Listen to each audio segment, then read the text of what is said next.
Okay, another week for the Sabres, and another week where we're probably going to be asking today on the show, is the season over?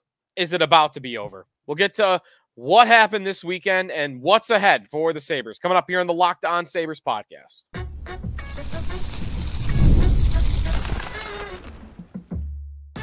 Your Locked On Sabres, your daily podcast on the Buffalo Sabres. Part of the Locked On Podcast Network, your team every day. And welcome in, and thanks everybody for making Locked On Sabres your first listen every day. We are free and available wherever you get your podcasts. Includes our YouTube channel where you can watch the show, part of the Locked On Podcast Network, your team every day. Sneaky Joe DiBiase coming to you here on a Monday following a Buffalo win by the football team, not by the hockey team. Two more losses for the Buffalo Sabres. Friday night at home against the New York Islanders. I was there in attendance. Saturday, Sabres are on the road at Detroit. They lose in that game too. We'll talk about the losses. We'll take a look at what's ahead this week. Some of our discussion in our text club this morning about whether the season is already over or whether it ends tomorrow night. They lose to Ottawa. I mean, it's not really over, but 4-8-1. Man, if you fall to that record, it's going to feel like this season is over. If you don't already feel like this season is over. It is. We're going on this little roller coaster so far with the Sabres this year. When they were out in Prague, we were down. When they came home, we kind of came up a little bit, but not that far. Then they went on a 3-game win streak, and then we were really high, and then 3-game losing streak to follow suit, and we're right back down in the dumps where we were a couple of weeks ago. So this is where we sit. 4-7-1 through the first month of the season. 4-7-1. It has not been the start that anybody would have hoped for. Now, one of our listeners did the work on this, so thank you to the guy that did this on our text club. The Sabres and the records they've had through 12 games, going back like 6-7 years. This is pretty much the worst start they've had through 12 games. This year, they are 4-7-1 through 12. Last year, they were 6-6. The year prior, they were 7-5, 5-5-2, 4-6-2, 9-2-1. That was in the 1920 season with Kruger. They started really hot. You got to go back to the 2017-18 season, which is, that's 7 years ago now. That's that midpoint of the drought, where you saw them go 3-7-2, so same amount of points. They had lost one more game that go around. It's been about the worst start that they've had during this drought, at least back to the tank years. It's been their worst start. So not great. And what happened this weekend was the same guys that have been letting you down and have been leaving Sabre fans disappointed.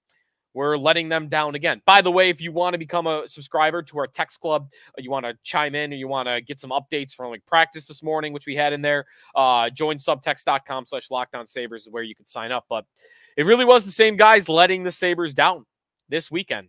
The two individuals that come right to mind for me, one, I'll start with Jack Quinn, who continues to not produce for the Buffalo Sabres. He continues to look slow.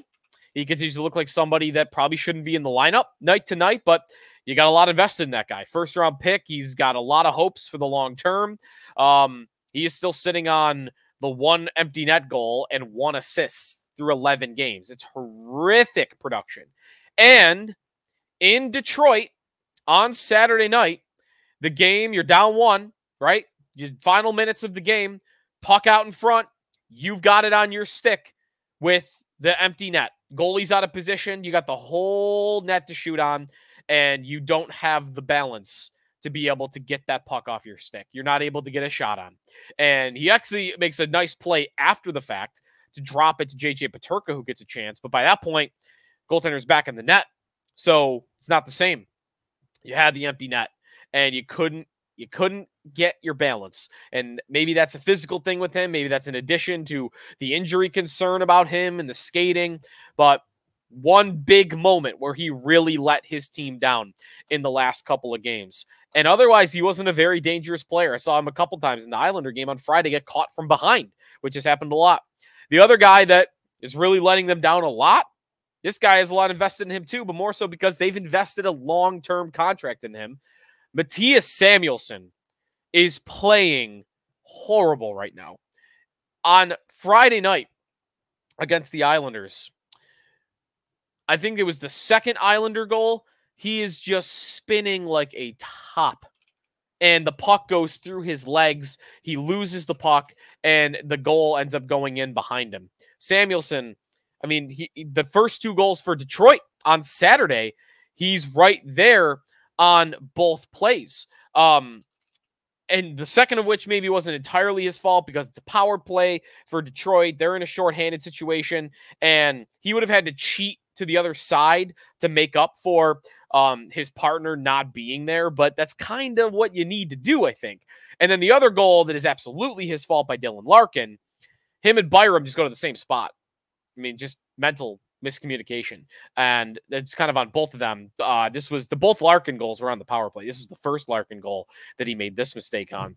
Him and Byram going to the same spot. Just Samuelsson, it's not looking good. A lot of turnovers this year so far. He's on the third pair. I don't know if he's losing confidence. I don't know if he was maybe you got to put him back up with Dahlin. You know, like that is a combo they have not really tried yet this year, is putting Samuelsson back up with Dahlin. But more and more, Samuelsson is looking like a defenseman that needs Rasmus Dahlin to be his defense partner to get results out of. And listen, that's not a great place to be.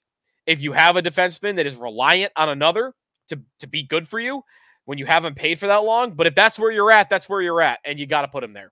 So I would like to see them put Mattias Samuelsson back with Rasmus Dahlin at some point and hope that those two can refine their magic that they had for a lot of the Don Granato era. So those are the 2 individuals that I'm looking at the most, but other players that let them down over the weekend, you know, I don't want to say that Luukkonen really let them down a lot on Saturday, but the goaltending in general has just not been strong. Goals saved above expected. They're very far down in the NHL. Luukkonen also kind of got bailed out a couple times in that Detroit game because some of the best plays that we saw were saves made by skaters behind Luukkonen. It happened more than once. It happened behind him in the first period with Owen Power. And then in the second period, obviously the big Alex Tuch series where he makes one save dropping to his knee, he makes another save with his upper body, and then he swipes the puck away. It's like a street hockey play with Alex Tuch behind Luukkonen that he's able to make that save on. So Luukkonen got bailed out a couple of times that it wasn't a 4-goal performance by the Red Wings. That being said, he did not allow a goal of 5-on-5. And meanwhile, Devin Levi, who I'm very disappointed in right now because I have very high hopes for Levi as a player, and I think that guy's got star potential. And he lets 4 goals in against a bad New York Islanders team on Friday. It's an overall effort, and I think the whole team deserves blame. But Devin Levi, you got a team in the New York Islanders that are not very well talented offensively. They are missing their best offensive player in Matthew Barzal, and you let 4 goals in. 4 goals against by the New York Islanders. That as a team, not just Levi, but as a team, that can't happen. That's a bad offensive team. They're missing their best player. And effort-wise, I thought Friday was a really poor performance. I thought Friday was tough. Saturday, Red Wings, pretty even hockey game, you know? Nobody scored at 5-on-5. The Sabres actually scored a shorthanded goal. The Red Wings scored 2 power play goals. That game could have gone either way. The Islander game, they got outplayed at home by the New York Islanders. I don't understand the Islanders, how they continue to struggle with this team when they should dominate a team like this. And it always looks hard. And what happened in this game was you got down 3-1. And what happens when you get down 3-1 against the New York Islanders team? You're not going to come back. They smother you. They block shots. They get in the lanes. The Sabres, the Islanders were hemmed in, and they were just getting in the way of shots. Sabres had 71 shot attempts in that hockey game, and they only got 35 through to the net. Because when the Islanders get a lead, they're going to dare you to shoot it into their legs. And that's when the Sabres are down 1 in the final minute after Owen Power scored to make it a 1-goal game with the goalie pulled. Tage Thompson had 3 one-timers on one shift.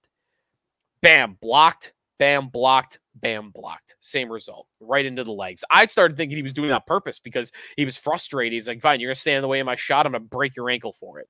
Obviously, I don't think it's what he really did.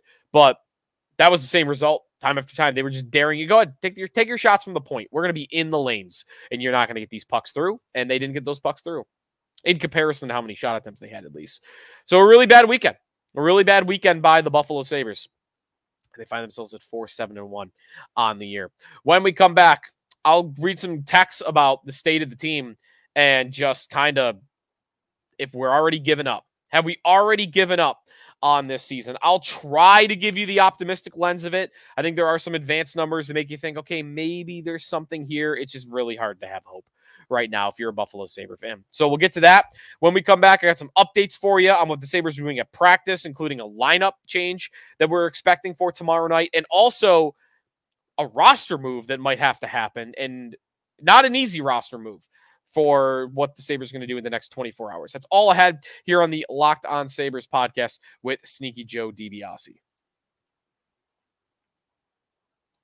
The Locked On Sabres podcast is brought to you by PrizePicks. PrizePicks, the best place to get real money sports action. They got over 10 million members and billions of dollars in awarded winnings. PrizePicks has made daily fantasy sports accessible to all. You just pick more or less on at least 2 players for a shot to win up to 100 times your cash. Run your game all season long with a PrizePicks. PrizePicks, the only real money daily fantasy platform with an injury insurance policy. So your lineups stay in place even if one of your players gets injured. If your player leaves in the first half and doesn't return, PrizePicks keeps your lineup live. Want to play PrizePicks alongside some of the top athletes in the world, artists as well. MMA champion Sean O'Malley is one of them. You can find community plays under the promos tab of the app to view entries for some of the biggest names in the PrizePicks community each week. Sign up today, get $50 instantly when you play $5. You don't even need to win to receive the $50 bonus. It's guaranteed. They also offer weekly promotions that lead to big payouts.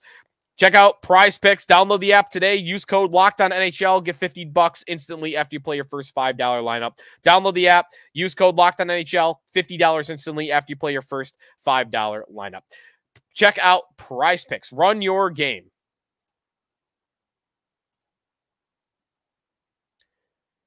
Today's episode of the Locked On Sabres podcast is also brought to you by Indeed. We're driven by the search for better, but when it comes to hiring, best way to search for a candidate isn't to search at all. Don't search, match with Indeed. If you need to hire, you need Indeed. Indeed is your match and hiring platform with over 350 million global monthly visitors, according to Indeed data, and a matching engine that helps you find quality candidates faster. Ditch the busy work. Use Indeed for scheduling, screening, and messaging so you can connect with candidates faster. And Indeed doesn't just help you hire faster. 93% of employers agree that Indeed delivers the highest quality matches compared to other job sites, according to a recent Indeed survey. Join more than 3.45 million businesses worldwide that use Indeed to hire great talent fast. Listeners of this show get a $75 sponsored job credit to get your jobs more visibility at Indeed.com/lockedon. Just go to Indeed.com/lockedon right now. Support our show by saying you heard about Indeed on this podcast. Indeed.com/lockedon. Terms and conditions apply. Need to hire? You need Indeed. Sneaky Joe DiBiase back here on the Locked On Sabres podcast. Not a fun Monday to be talking Buffalo Sabres here, but that is where we're at with this hockey team as they are, making fans think they're about to hit their 14th year of a playoff drought. And, there's not a lot of reason to believe that that's not going to happen, but it is the NHL. Teams like this get off to starts like this and sometimes make it. I know it's just hard, though, to believe that a team with this history is going to do that. And as we look at the Sabres and the overall state of the team, some of our common threads through a month of the season are they're a one-line hockey team. They have key critical pieces like Dylan Cousins, Jack Quinn, and Mattias Samuelsson not showing up for them. They absolutely need stronger goaltending. Rasmus Dahlin doesn't look right. And, they don't look talented enough to me. I don't want to just come back to that, but you can poke at their effort. You can poke at their system. You can talk about how some guys are letting them down that should be doing better. I just don't think they're a super talented team. I don't think they're one of the least talented teams in the league. I don't see the depth of pieces that make me think, oh yeah, this team should be a lot better than their record. I don't know. I think their record is maybe close to what it should be. They should be getting better results from some of their guys, but to think that everybody was going to go right back to what they were 2 years ago, here is something. Here's a take that I kind of want to dive more into for a full episode, but I kind of want to just put the training wheels on this take, throw it out there, hook, line, and sinker. Let me just throw this out into the pond, see if I get any bites, right? That's what I'm going to do here with this take here.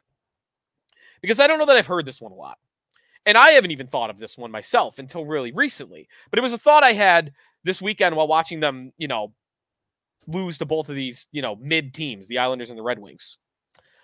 For 2 years now, 2 seasons, the first 11 games of this year, first 12 games of this year, and last season. Ever since the Sabres missed the playoffs by 1 point, they have been desperately searching for a way to play differently than that team that missed the playoffs by 1 point. Right? Since then, what was the attitude of the organization? What was the message of the team, both through their words and their actions? What was their message? Oh, well, we can't play like that again. I know we missed the playoffs by 1 point, but we can't play like that again. We got to play more mature. We got to play more conservative. We've got to play more defensively responsible. We've got to be better in our own end, right? These are all the things you've heard about them and all the things that their actions have said about them since they missed the playoffs by 1 measly point. And I might want to throw it out there. Do the Sabres deserve criticism for completely changing up the blueprint? And I'm culpable of this too. I didn't call them out on that because to me it made sense, right? And maybe to a lot of people it's made sense. Oh yeah, no, they're right. You can't play that. They were horrible defensively, and they were. And they gave up a lot of goals. They made a lot of mistakes. They made a lot of mistakes as a hockey team that often ended up in the back of their own net. And I was right there with them. Like, yeah, no, that makes sense to me.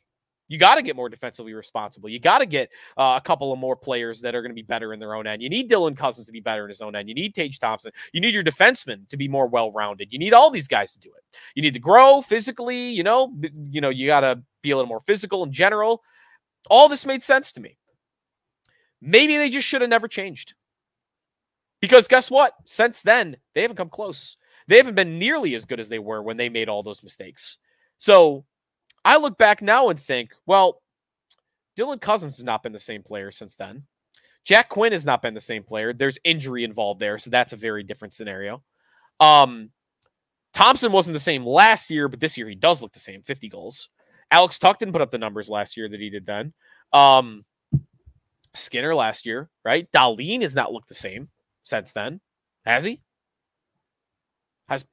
I'm just saying, maybe the Sabres' mistake all along had nothing to do with roster management. Had nothing to do with, well, it did have something to do with goaltending. I'll get to that. Maybe their biggest sin of the last 18 months is they watched their best season in a decade and said, we need to play completely different. Maybe it's that simple. Maybe it's that simple. The Sabres looked at their best team in a decade and said, we can't play like that anymore. And since, they've gotten far worse results.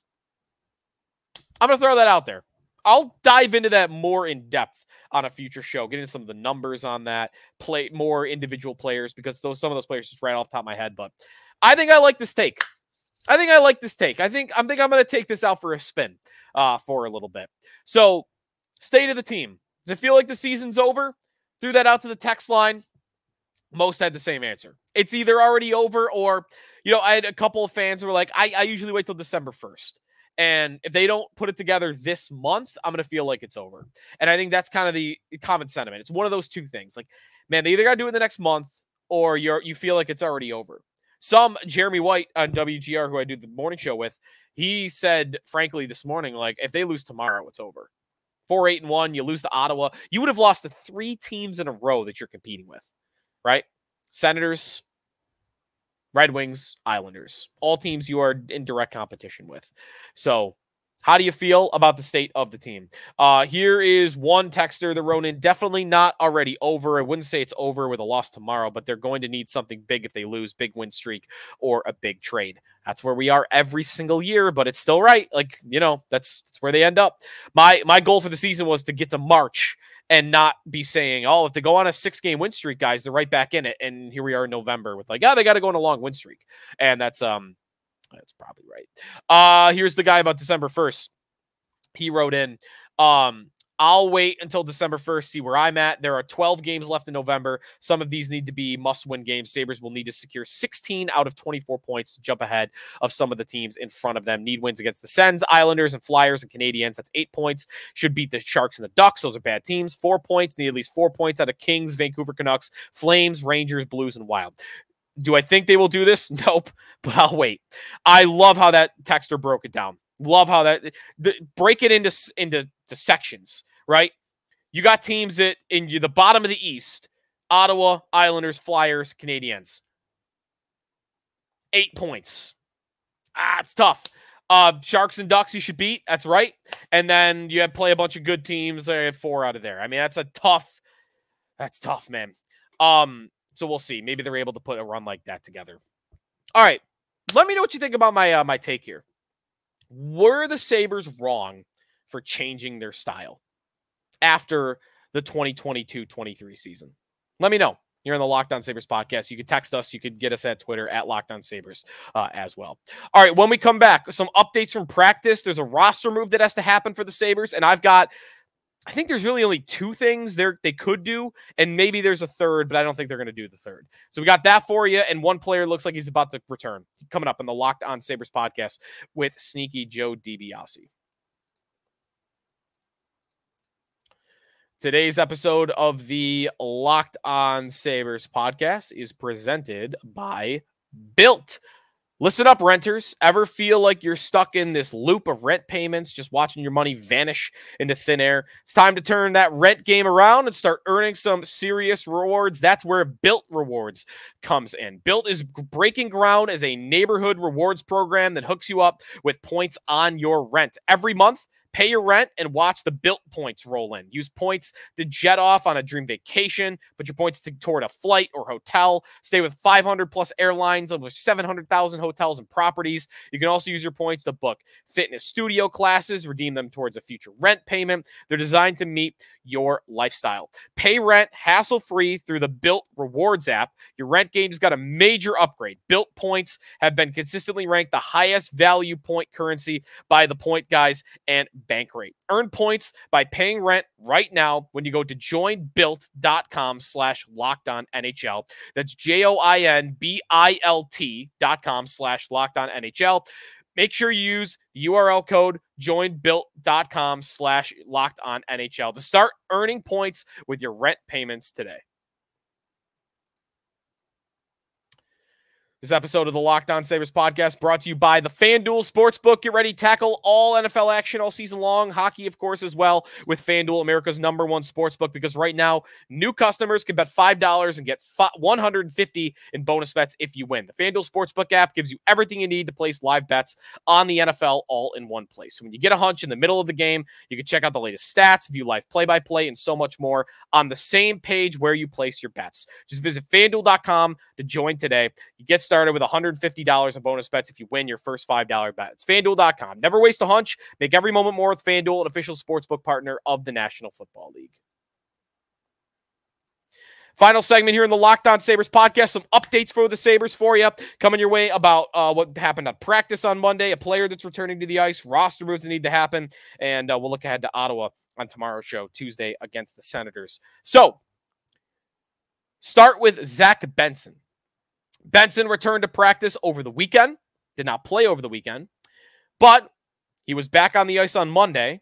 And in addition, he was getting time on the second power play unit. Typically, what it means when you see a guy start getting reps on the special teams unit is that that guy's going to be in the lineup. So, hunch by me and everyone that's covering the team, if you're on Twitter, you see the beat guys saying this. It looks like Benson's going to return to the lineup. on Tuesday against the Ottawa Senators. And he's going to be on that line with Dylan Cousins and also Jack Quinn. That line is going to be put back together. The lines look like they're pretty much back to normal. You've got Thompson with Tuck and Peterka, Cousins, Quinn, and Benson. They're going to take that out for a spin again. Get back to that third line with McLeod, Zucker, and Greenway. And then your fourth line, either Obe-Kubel or Lafferty, but it looked like Lafferty was the guy getting the regular rotation. Krebs at center, and then Beck Malenstein on the left wing. If Benson does play on Tuesday, the Sabres are going to need to make a roster move. Benson's on injured reserve right now. And the last time they had everybody healthy, they had extra roster exemptions because they went to Prague and they were allowed to carry a couple of extra players. Well, now that everybody's back healthy, they got to make a move. So, in my opinion, they have three options, one of which is the easy favorite for what they're going to do, especially if Benson's going in the lineup. The least likely to me is that they would waive Jacob Bryson. Jacob Bryson played his first game the other night against the Red Wings. And I thought he was good. I thought Bryson was very good. And if you're reminded from some of our shows in the summer and at the end of last year, I thought Jacob Bryson was very good at the end of last year for the Sabres. Like, very good. And I called for him to maybe be in the lineup on opening night. He didn't get a crack at it until game number 12. And he looked good. And I think Lindy Ruff agreed because at practice on Monday, Jacob Bryson was bumped up into the top 4. He was practicing on a pairing with Owen Power. And Byram was kicked up with Rasmus Dahlin. And then you had Clifton out, and you had Samuelsson and Yoki Haru on the third pair. But Bryson on the second pair. And I think that's warranted. So I don't think they're waiving him. Not after that game and after practice on Monday. I don't think they're waiving Bryson. That's the least likely to me of what might be a little realistic. The second likeliest is that they would waive Dennis Gilbert. Dennis Gilbert, Buffalo native. He's only played one game on the year so far. Big physical defenseman. He's a 28-year-old veteran hockey player, but he's a veteran tweener. Like, this is a guy that last year was his first season of his professional hockey career where he did not appear in the AHL. Last year, Gilbert played 34 games for Calgary. No AHL games. Every year before that, he played at least 17 games in the AHL. 26 and 22-23, 52 and 21-22. He's been a guy who's played a lot of AHL games. I wonder if the Sabres think they could sneak Gilbert through waivers and get him to Rochester. That, I wouldn't be stunned if they tried that. The easiest thing they could do, and what I do think they're going to do, is they're going to send down Yuri Kulik. Because Kulik is waiver exempt, doesn't have to clear waivers. You don't even have to really send him to Rochester. I mean, you would, on paper, send him to Rochester, but you could keep him here in Buffalo if you wanted to, make it a paper transaction, if he's not going to play on Tuesday night anyway. That is what I'd imagine they're going to do. But the tough thing about that is, what's your long-term plan? Because you can't play Kulik then at any point without waiving somebody. So, to me, if you send Kulik down, you might just be sending him to Rochester, which is where the Gilbert waiver thing comes in. It's going to be up to what they want to do with Kulik. If they want Kulik playing games in Rochester coming up, then they're going to send him down. I don't know why you would do it temporarily unless you just want an extra day to make a decision. But to me, if they want to keep Kulik in a rotation, playing on the NHL club, then the most realistic move to me is that they would waive Dennis Gilbert. We'll see if they end up doing that. I don't know if they'll do that right away, but I wonder if we're headed towards there within a week, 2 weeks, that Gilbert will be the guy that they'll risk losing. I don't know if they're going to lose him, though. Again, like, he's played in the AHL almost every year of his career. Like, I don't know why somebody would be desperate to get Dennis Gilbert. Someone could, but I wouldn't assume that he would get claimed. Sabres and Senators tomorrow night. That's what's next up for the Buffalo Sabres. A big game against, just keep the season, make fans feel like the season's still alive, at least for the time being. And especially because it doesn't get easier after that. Thursday night at the New York Rangers. Whew, that's a tough one. You better get the win against the Senators because Thursday is going to be a tough one for the Sabres. And then Saturday, back home, hosting Calgary. 4 of the next 5 are at home. So, come on. Come on, just keep the season interesting. He said on November 4th, keep the season interesting. Join subtext.com/LockedOnSabres if you want to become a member of our Locked On Sabres text club. So we appreciate you, as always, taking a listen today to Locked On Sabres, especially with this hockey team. Sorry, they didn't deserve that. Maybe they did. If you want to keep the hockey talk flowing, check out Locked On Fantasy Hockey. Steal and Flip have got your daily tips. I'm undefeated in my season. I listen to Locked On Fantasy Hockey, so that's my endorsement. And also, if you're looking for some Bills talk, check out Joe Marino with the Locked On Bills podcast after that crazy Bills win over the Miami Dolphins on Sunday. So Joe Marino's got you covered over there as well. We'll talk to you tomorrow talking Sabres and Senators here in the Locked On Sabres podcast, part of the Locked On Podcast Network, your team every day.